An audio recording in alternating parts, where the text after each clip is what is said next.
अब हम लोग एक इसी में आगे नई चीज शुरू करने जा रहे हैं, एक और छोटा सा पार्ट और जो इससे जुड़ा हुआ है वो है ड्यूटीज, कर्तव्य। जैसे भारत के संविधान के अंदर मौलिक कर्तव्यों का उल्लेख किया गया है, उसी तरह से जापान के संविधान में भी कुछ कर्तव्यों का उल्लेख किया गया है। एक छोटी सी बात, और यहाँ पर हम कंपेयर करें अगर इंडियन कॉन्स्टिट्यूशन के साथ में, तो भारत के संविधान में एक अलग से पूरा सेक्शन दिया गया है फंडामेंटल ड्यूटीज के नाम पे। मतलब एक पूरा अलग भाग है जो मौलिक कर्तव्यों के का उल्लेख करता है। हालांकि वो मूल संविधान के अंदर वो भाग नहीं था, बाद में उसको जोड़ा गया।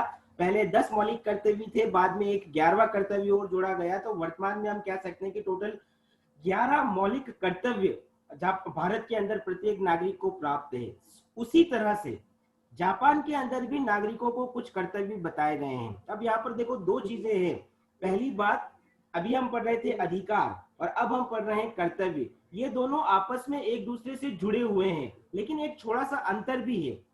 अंतर क्या है कि व्यक्ति, कोई भी इंडिविजुअल व्यक्ति अपने विकास के लिए कुछ सुविधाओं की आवश्यकता महसूस करता है। वो अपने हिसाब से किस तरह से अच्छी तरीके से जिए, इसके लिए वो सुविधाएं, वो प्रोविजन, वो प्रावधान उसको स्टेट से चाहिए, राज्य से चाहिए, तो उनको हम अधिकारों की श्रेणी में ले सकते हैं। लेकिन जिस राज्य के अंदर वो रह रहा है, उस राज्य को वो और कैसे बेटर बना सकता है, उस राज्य के सोसाइटी को, उसके पॉलिटिकल एनवायरनमेंट को, उसके सोशल एनवायरनमेंट को, उस स्टेट को, मतलब एक कॉम्प्रिहेंसिव या व्यापक रूप में वो एक कैसे अच्छे समाज का निर्माण कर सकता है, इसके लिए उसको खुद को आगे आकर कुछ करना होगा। तो वो क्या करेगा, उन्हीं को ड्यूटीज या हम कर्तव्य के रूप में बता सकते हैं। तो अधिकार और कर्तव्य ये एक दूसरे के पूरक हैं। तो जापान के अंदर भी अधिकारों का उल्लेख भी है, लेकिन साथ ही साथ कर्तव्यों का उल्लेख भी है। लेकिन एक बात मैं यहाँ स्पष्ट तौर पर कहना चाहता हूं कि जिस तरह से एक अलग सेक्शन के रूप में भारत के अंदर या कुछ दूसरे देशों के अंदर कर्तव्यों का उल्लेख है, जापान में ऐसा सेपरेट सेक्शन या पृथक भाग के रूप में संविधान कर्तव्यों का उल्लेख नहीं करता है, बल्कि अधिकारों के साथ ही बीच बीच में वो मौलिक कर्तव्यों का भी उल्लेख करता है। आप लोग देख सकते हैं, मैंने लिखा है कि जो चैप्टर 3 है जापान के कॉन्स्टिट्यूशन का, उसके अंदर कुछ मौलिक कर्तव्यों को गिनाया गया है कि एक नागरिक को क्या क्या करना चाहिए। और ये सारे मौलिक कर्तव्य किस आइडियोलॉजी से इन्फ्लुएंस्ड हैं, तो हम कह सकते हैं कि 2 दिन से हम पढ़ ही रहे हैं कि जापान का जो कॉन्स्टिट्यूशन है वो बनाते वक्त सोशलिस्ट आइडियोलॉजी का भी उस पर प्रभाव रहा है, समाजवादी विचारधारा। और समाजवादी विचारधारा के अंदर जब हम सबकी समानता की बात करते हैं, तो वो समानता कब स्थापित होगी, जब हर व्यक्ति अपनी अपनी ड्यूटी को फुलफिल करेगा। ड्यूटी मतलब कर्तव्यों का पालन करेगा। तो ये जो समाजवादी विचारधारा का प्रभाव है, इस समाजवादी विचारधारा के प्रभाव को ध्यान में रखते हुए कुछ मौलिक कर्तव्य जापान के संविधान के अंतर्गत डाले गए हैं।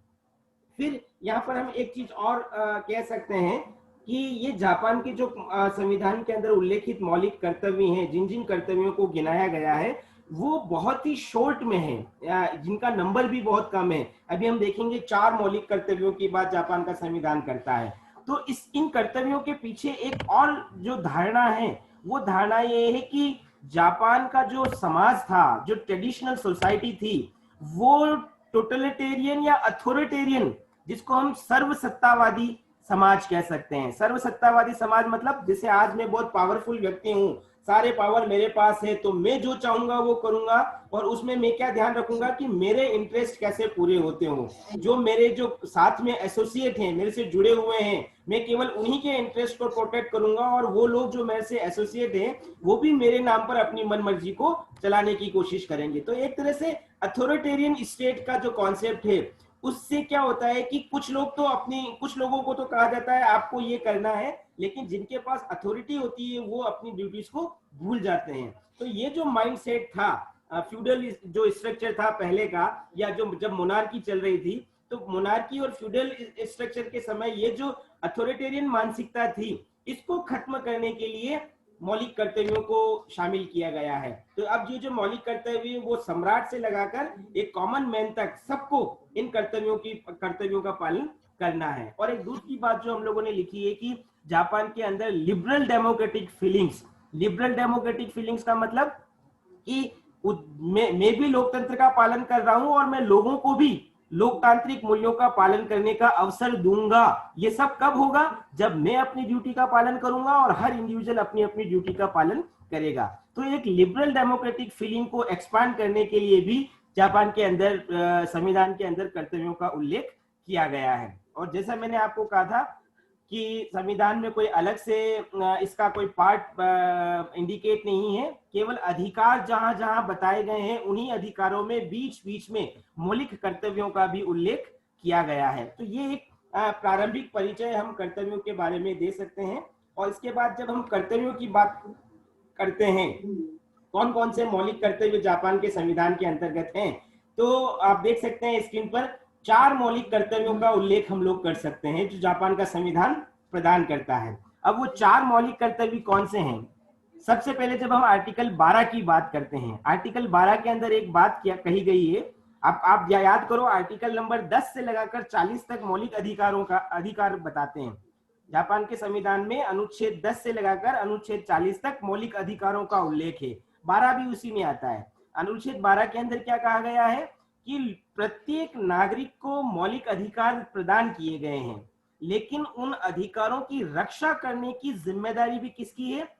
ये दायित्व है व्यक्ति का कि वो अपने अधिकारों की रक्षा करेगा। सपोज करो मुझे कमाने का अधिकार है, लेकिन मुझे कमाने का अधिकार है इसका मतलब ये नहीं कि मैं दूसरों को व्यवसाय की आजादी छीनूंगा। उनका अधिकार मुझे प्रोटेक्ट करना है, मेरा अधिकार उनको प्रोटेक्ट करना है। तो ये हर व्यक्ति ये जिम्मेदारी के साथ देखेगा कि कैसे वो अपने दायित्वों का पालन कर रहा है, दायित्वों का पालन करते हुए अधिकारों का प्रयोग कर रहा है, और कैसे उसके द्वारा दूसरे के अधिकारों का हनन ना हो, ये भी उसको खुद को डिसाइड करना है, इसका ध्यान भी उसको खुद को रखना है। तो ये अनुच्छेद 12 जो अधिकारों की रक्षा की जिम्मेदारी खुद व्यक्ति को प्रदान करता है। दूसरी बात, जब हम बात करते हैं आर्टिकल 26 की, आप लोगों ने कल एक अधिकार पढ़ा था, शिक्षा का अधिकार। और शिक्षा के अधिकार में एक बात हम लोगों ने पढ़ी थी कि वहां पर प्राइमरी एजुकेशन और पोस्ट प्राइमरी एजुकेशन जो कि 6 से 15 वर्ष तक के बच्चों को दी जानी चाहिए, उसमें 2 चीजें आप लोगों ने पढ़ी थी, एसेंशियल और फ्री, अनिवार्य और निःशुल्क शिक्षा दी जाएगी। अब ये बात तो हमने देख ली कि हर व्यक्ति को ये अनिवार्य और निःशुल्क शिक्षा पाने का अधिकार है, लेकिन ये दिलाएगा कौन? तो अब यहाँ पर ये पेरेंट्स का दायित्व है। मतलब जितने भी जो पेरेंट्स हैं, ये उनकी ड्यूटी है कि वो अपने बच्चों को अनिवार्य और निःशुल्क शिक्षा प्रदान कराए, ताकि जापान के अंदर अशिक्षा का प्रसार ना हो। तो ये एक और आर्टिकल 26 जो शिक्षा से जुड़ा हुआ एक ड्यूटी हर व्यक्ति को प्रदान करता है। फिर जब हम बात करते हैं आर्टिकल 27 की, तो आर्टिकल 27 में अब कल आपने एक और राइट पढ़ा था, right to work, right to employment, जिसको मैंने बताया था, जैसे हमारे यहाँ मनरेगा है, हमने कहा था कि जापान में प्रत्येक व्यक्ति को ये अधिकार है, अगर वो अनएम्प्लॉयमेंट की समस्या से जूझ रहा है तो वो स्टेट से डिमांड कर सकता है, राज्य से रोजगार की मांग कर सकता है। काम पाने का अधिकार प्रत्येक व्यक्ति को है, लेकिन काम प्राप्त करने के बाद वो क्या करेगा, वो एक ड्यूटी कॉन्स्टिट्यूशन ने आर्टिकल 27 में बताई गई है।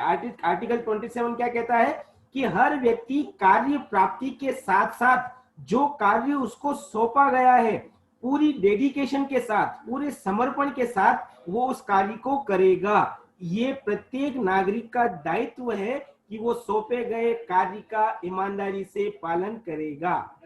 तो आर्टिकल 27 काम को करने से जुड़े हुए कर्तव्यों को रेखांकित करता है। और लास्ट जब तीसरा अनुच्छेद जो आर्टिकल 30 है, जब हम उसकी बात करते हैं तो वो साफ कहता है कि हर व्यक्ति टैक्स को पे करेगा, करों की अदायगी करेगा। ये देखो एक बहुत इंपॉर्टेंट है, क्योंकि स्टेट के पास रेवेन्यू प्राप्त करने का माध्यम क्या है?